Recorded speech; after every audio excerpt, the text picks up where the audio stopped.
So listen to this.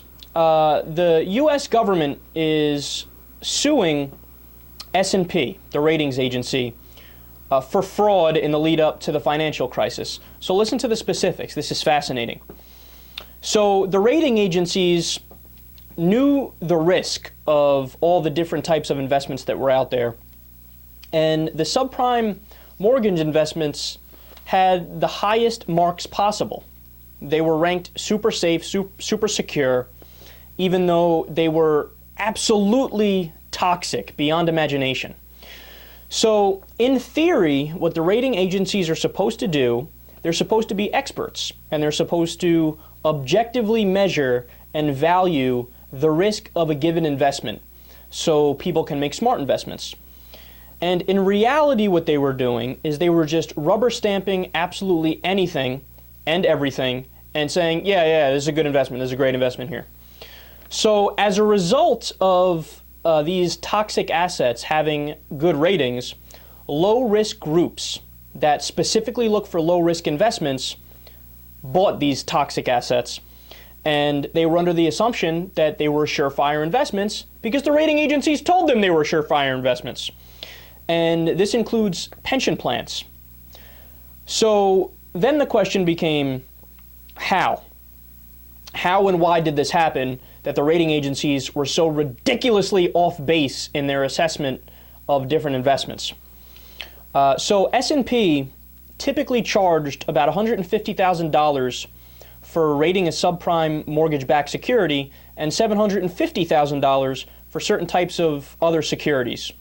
So if S&P lost the business, for example, if the firm that planned to sell the security decided it could get a better rating from Fitch or from Moody's, which are other rating agencies, then an S&P analyst would have to submit what's called a lost deal memo explaining why he or she lost the business to the other ratings agencies. So there was a perverse incentive structure that made them rubber stamp anything with the highest ratings possible so that they could get paid more and get more business. So in fact, this became such a common practice that nobody batted an eyelash when it was brought up in a 2007 company PowerPoint presentation. On its ratings model, it said that being, quote, business friendly was a central component of S&P. They even found evidence of this in internal emails. So an analyst complained that S&P had lost a deal because its criteria for a rating was stricter than Moody's. They said, quote, we need to address this now in preparation for the future deals.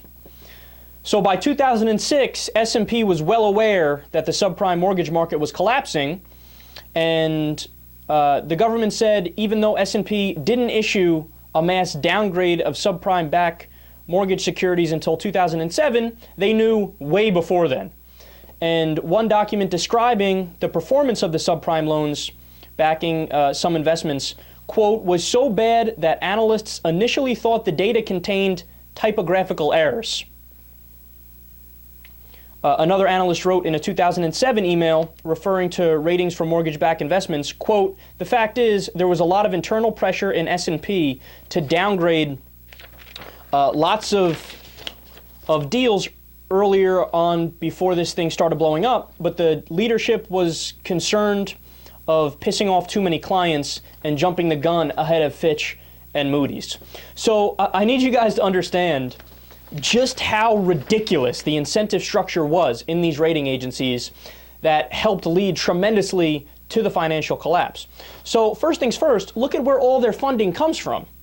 All of the funding for all of the rating agencies came from the agencies that they were supposed to be determining the risk of. So just to give you a more down-to-earth example of that, let's say you come up to me, you said, hey Kyle, I'm going to give you $200, and then you rate my looks, right?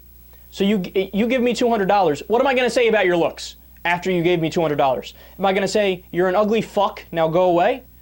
Or am I going to say, oh, you sure are attractive, let me tell you. Oh, your eyes are beautiful and your body shape is perfect and oh, it's so awesome. Of course I'm going to tell you that you look good. You just gave me $200. What are you, crazy? The same incentive structure was going on such a massive scale. That's how And nobody batted an eyelash at that. And the government knew that too. They didn't propose any bills to regulate that and change where the funding comes from. But then it got even worse because you had all of the different rating agencies vying for the business of the people they were supposed to be rating. So obviously, whichever rating agency was going to give the better rating is where the agency was going to go to, is where the company was going to go to. And then everybody's surprised when it turns out that the stuff they ranked AAA or whatever ended up being like 437 times F. Like, these things were complete houses of cards. I mean, they were horrible investments. But because the rating agencies, the incentive structure was wrong and they said it was good, you had people losing their pensions, you had people losing all their investments, losing millions of dollars, hundreds of thousands of dollars in the marketplace. And look, yet another example of Wall Street greed run amok, perverse incentives run amok, that ends up screwing over people on Main Street.